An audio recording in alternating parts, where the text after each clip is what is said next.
Okay, then he goes to two teachers. First he goes to a teacher named Alara Kalama. Under him he learns the meditation practices that lead to the third, what is called the state of nothingness. The plane of nothingness. He realizes that this is not the state of liberation that he was seeking, so he leaves his first teacher. He continues seeking. He goes to another teacher named Uddaka Ramaputta. He trains under Uddaka Ramaputta, and he achieves the highest meditation in this system, which is called the base of neither perception nor non-perception. Then he realizes that this state doesn't lead to enlightenment or to Nibbana, and so he leaves his second teacher and he goes off on his own, and then we come to paragraph number 17, where he says, still in search of what is wholesome or what is good, seeking the supreme state of sublime peace, he wandered by stages through the Magadhan country. The Magadhan country corresponds very closely to the modern Indian state called Bihar. Has anybody been to Bihar in India? You've been here. So this would be the state. Actually, the city of Rajagaha, mentioned in the suttas, is still in Bihar. It's called Rajgir. And the city of Gaya is still there. And of course, for Buddhists, the center of interest in the state of Bihar is Bodh Gaya, the place of the Buddha's enlightenment, which is there. Okay, so he goes wandering through the Magadhan country until eventually he arrives at a place called Uluvela. And there he sees an agreeable piece of ground, a delightful grove with a clear flowing river, pleasant smooth banks, and nearby a village for alms resort, which is very important because in order to get his food he has to go on alms route. Okay, so then he thinks this is an agreeable piece of ground and so on. This will serve for the striving of a young man intent on striving. And he sat down there thinking, this will serve for striving. Okay, then we have a very brief account of what happened. It seems almost as though he sits down and then he says, now we're in paragraph 18, then, bhikkhus, being myself subject to birth, having understood the danger, the drawbacks, the defects in what is subject to birth, seeking the unborn supreme security from bondage, I attained the unborn supreme security from bondage, Nibbana. Being myself subject to aging, being myself subject to sickness, being myself subject to death, being myself subject to sorrow, being myself subject to defilement, having understood the danger in what is subject to defilement, seeking the undefiled supreme security from bondage, Nibbana, I attained the undefiled supreme security from bondage, Nibbana. The knowledge and vision arose in me. My deliverance or liberation is unshakable. This is my last birth. Now there is no renewal of being, no more repeated existence, no more round of rebirths. Okay, so if you read this, one gets the impression that the Buddha achieved enlightenment pretty quickly. You know, just one teacher didn't make it there, another teacher didn't make it there, finds a nice stretch of ground, sits down, and boom, there comes enlightenment.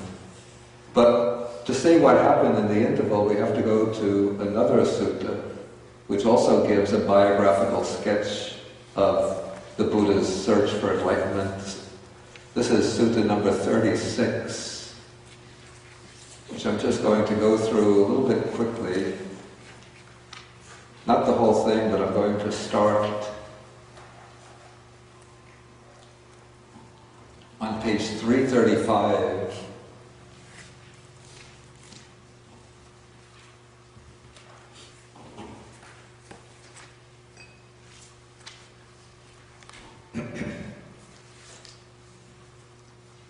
And then we have paragraphs 13 to 16, you see the middle of the page.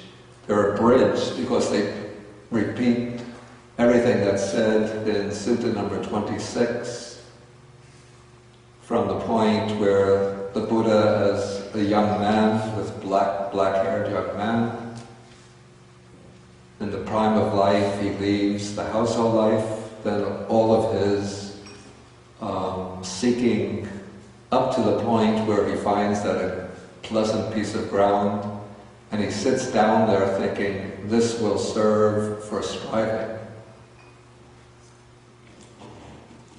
Okay, now we come to a passage. It strikes me, this is my own opinion, that this passage seems to have gotten put into the sutta out of the proper order. It seems to me that in the course of oral transmission, the proper sequence got juggled up. You'll see why when we go through it. Okay, so now he thinks, these three similes occurred to me spontaneously, never heard before. Suppose there were a wet, sappy piece of wood lying in water, and a man came with an upper fire stick, thinking, I shall light a fire, I shall produce heat. You know, in ancient India, in fact, even up and through countries of southern Asia, right up to fairly recent times, to start a fire, you don't take out a pack of matches or they call it a cigarette lighter and snap it to make a fire. But to get a fire, you have to use these fire sticks. In Taiwan, do they use fire sticks still? No. Cigarette lighters. But it's the same principle. You have one kind of stick generates a spark. Okay, so he has a wet piece of wood lying in water, and he comes with an upper fire stick and he thinks to make a fire. So could he produce heat and start a fire using the fire stick together with a wet, sappy piece of wood lying in water? Okay, the answer is no. He'll only be wary and disappointed. Okay, so now the Buddha says, those recluses and Brahmins who do not live bodily withdrawn from sensual pleasures. In other words, they're fully indulging in sensual pleasures bodily, and they still have sensual desire, sensual thirst, and so on in the mind. So it's not yet abandoned and suppressed. So if those good recluses and Brahmins feel painful, racking, piercing feelings due to exertion, that means that they practice the extreme ascetic practices, like fasting for long periods, subjecting the body to the heat of the sun, sleeping on beds of thorns, and so on. They are incapable of knowledge and vision and supreme enlightenment. And if those good recluses and Brahmins do not feel these painful feelings due to the ascetic practices, they're still incapable of enlightenment. Okay, so the simile is that being involved physically in the enjoyment of sense pleasures, that is like the piece of wood being immersed in the water, and having the sensual craving in the mind, that is like the wood being wet on the inside. So you have the piece of wood in water, wet on the inside, you rub it, and you can't make a fire. Even though you rub very hard, that's like the ascetic practices, but the wood is wet on the outside, wet on the inside, so it won't make a fire. Okay, the second simile, here we have a wet, sappy piece of wood lying on dry land, far from the water, and then the man comes with the fire stick thinking to make a fire. So can he make the fire? And then the answer is no, because it's a wet, sappy piece of wood. So even though it's lying on dry land, but inside it's still wet and sappy. So even if one rubs it, one can't make a fire. And so, the Buddha says, this is like those recluses and Brahmins who live bodily withdrawn from sensual pleasures. They're not indulging in sensual pleasures physically, but they still have the sensual desire, sensual infatuation, sensual thirst, and so on in their mind. And so this is like having the hindrance of sensual craving in the mind. So even if those ascetics and Brahmins subject themselves to the bitter practices, to the austere practices, they're not able to reach enlightenment. And if they don't subject themselves to the austere practices, they still can't reach enlightenment. Okay, so here, being withdrawn from sensual pleasures physically, that's like the wood outside of the water, removed from the water on dry land.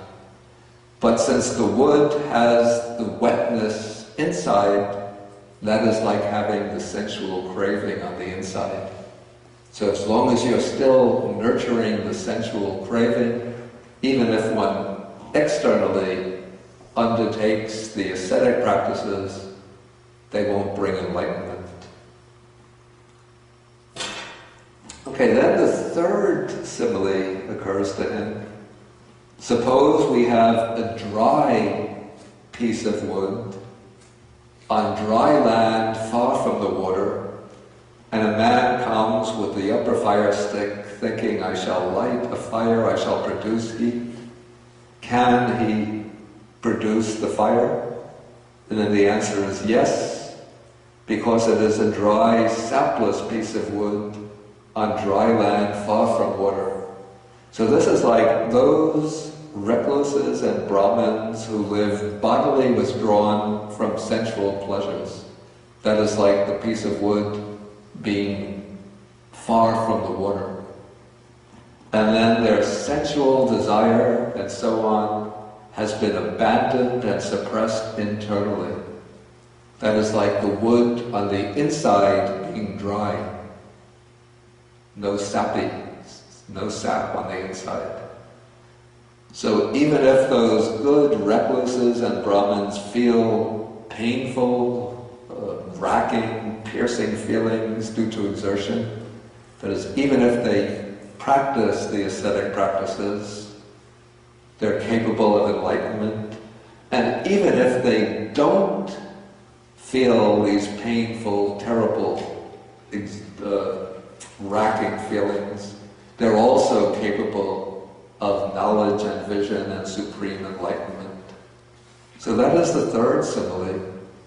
Now it seems to me, maybe I'm missing something, but if one takes the logic of these three similes, the point that seems to emerge is that the ascetic practices don't make a difference one way or another.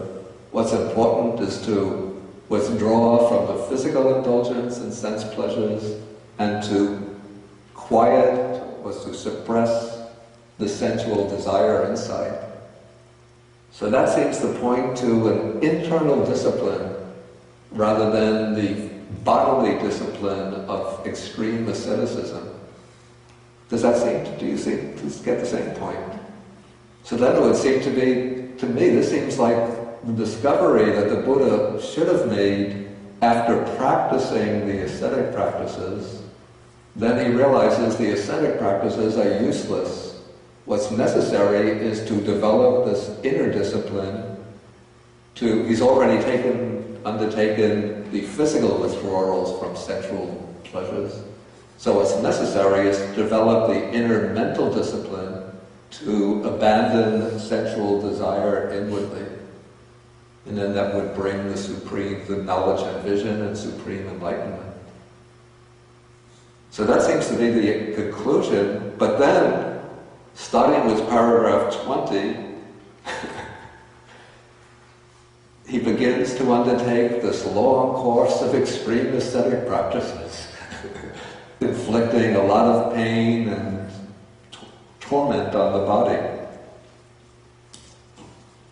Okay, I'm not going to go through all the ascetic practices. You can read these on your own. But he goes through such extreme practices that we come to the very bottom of page 329. After these long fasts,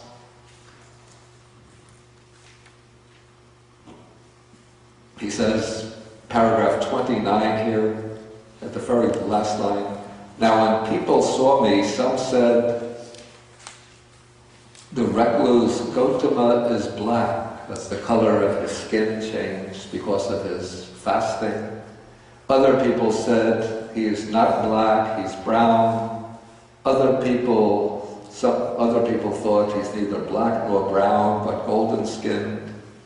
So much had the clear, bright color of my skin deteriorated through eating so little.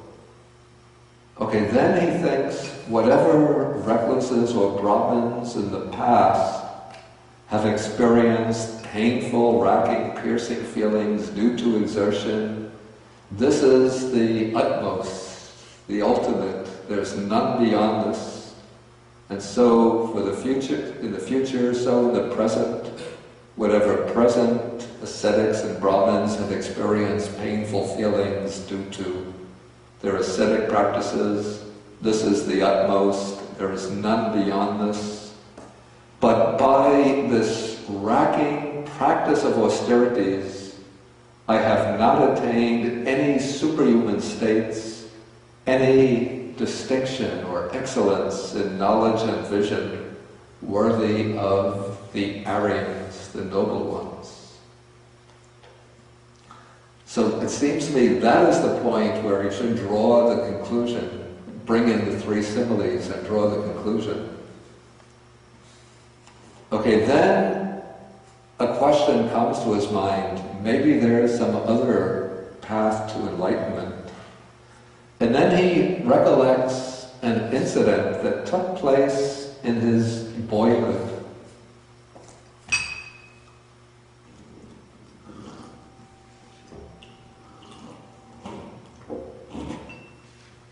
Now in the state where he was raised, the Sakyan Republic, it was the custom every year, at a certain time of the year, they would have the plowing festival.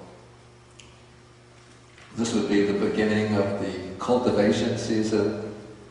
And so his father took him and probably other members of the family, they all went to the fields to plow the fields.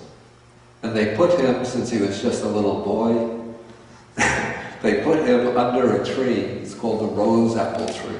Rose apple is a little fruit, very nice little fruit. We don't have it in this country. And then all of them went off to the plowing to plow the field, and they just left the boy, probably with a nurse, in the shade of the tree.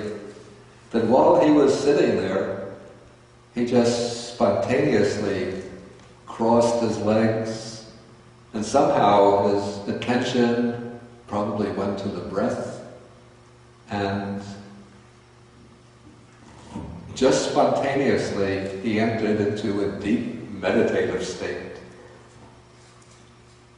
Here he describes that state, quite secluded from sensual pleasures, secluded from unwholesome states, I entered upon and abided in the first jhana, which is accompanied by applied and sustained thought, with rapture and pleasure born of seclusion.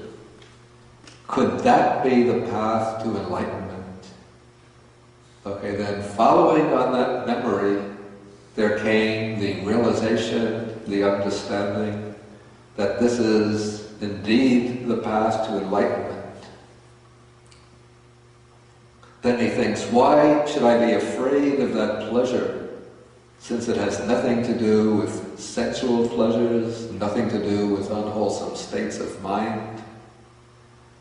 Okay, so then he decides to pursue that type of pleasure, but he considers that it's not easy to practice in that way when my body has been so weakened through my fasting. So then he makes a decision to resume eating solid food, and so he probably goes on alms round, collects some food, and begins to eat again. And then there were 5 ascetics, 5 monks who were staying with him and attending on him. And when they saw him starting to take food again, they thought that they became disgusted with him, and they thought, now our leader, Gautama, is starting to live luxuriously. He's given up his striving and reverted to luxury. You see, they were very intent on the ascetic practices. They were convinced that this is the true way to enlightenment, and the Buddha hadn't yet reported his understanding to them. It's a little bit strange. He should have told them in advance, then they might have stayed with him. But instead he goes and starts to take food, and then they get disgusted with him and they leave him. Okay, then when he eats, after he's been resuming the food, as his body fills out and he regains his strength, then he starts to practice meditation. He gains the 4 jhanas, or meditative absorptions.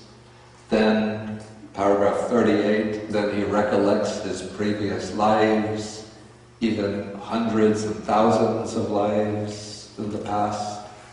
Then comes the divine eye, paragraph 40, by which he can see beings passing away and taking rebirth in accordance with their karma, and he understands the working of the law of karma. Then paragraph 42, he directs his mind to the knowledge of the destruction of the asatas, the toxic streams of sensual desire, craving for existence and ignorance. Then he arrives at the knowledge of the 4 Noble Truths, and when he knows and sees us, then his mind is liberated from the asava of sensual desire, liberated from the asava of craving for existence, liberated from the asava of ignorance. When it's liberated, there comes the knowledge of liberation, and then he knows birth is destroyed, the spiritual life has been lived, what had to be done has been done. There is no more coming back to any state of being, no further rebirth in this samsara. And so the way we have the account given here, at the point where the Buddha sits down on that delightful stretch of ground at Uruvela, it's not that he just immediately goes into deep meditation and it realizes Nibbana, but he undergoes this long process of practicing these austerities, these ascetic practices, till he realizes that they are futile. Then he discovers another way to enlightenment, which is a peaceful and pleasant way. It's what the Buddha calls the middle way, which involves maintaining the health and strength of the body, and instead focusing on developing the mind. So the full middle way is actually the Noble Eightfold Path, but here, since the Buddha had fulfilled, we could say, all of the basic requirements, what he focuses on is the right concentration aspect of the Noble Eightfold Path, which is the achievement of the 4 jhanas, and then based on the 4 jhanas, practicing insight, and then developing this higher state of knowledge.